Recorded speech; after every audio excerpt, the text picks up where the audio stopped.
mikä se siellä kaukana tulee. Ai. Mikäs herkku se sieltä tulee? Pakko jäädä kuvaamaan, että mikäs se herkku se sieltä noin kaukaa tulee. Aamua vaan täällä ja kuka täällä on. CC:kin mukana tässä nyt ja kahville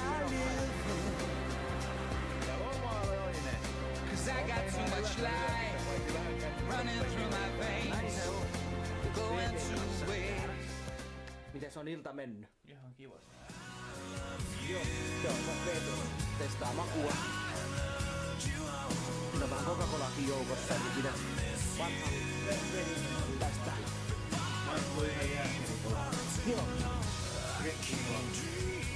Joo, mitä sanot arvosanaksi tulee? Ja aivan ilman selvä siis 5. Samalla silloin täällä tällaista tuotetta, eli... No voi vittu. Joo, mitäs maku, minkälainen maku on?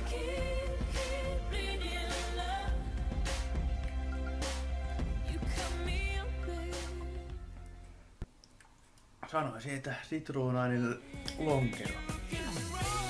Mun mielestä on tosi kuiva. Eikö se ole aika kuivan makuinen juoma? Kyllä mä sanon 3/5. Yhdyn aiheeseen puhujaan. Vähän mässyjä. Tuommoista suomikarkkia se vähän oikein possautti, mutta... No, minkälaista makuja on? No pääkallo karkki maistuu salamäkillä hedelmälle yhtä aikaa ja on ihan makeeta ja hyvää. VTJ-varatoimitusjohtaja. Mitä mieltä oli? Vesilaari, Reilu Lempälän keskustasta. Jos katsottiin toi, niin... Ihan mukava elokuva. Loppuhuikun on aina rautaa. Mitä sanot arvosanan? 10/5. Jos minulta kysytään, mutta 5/5 olisi totta.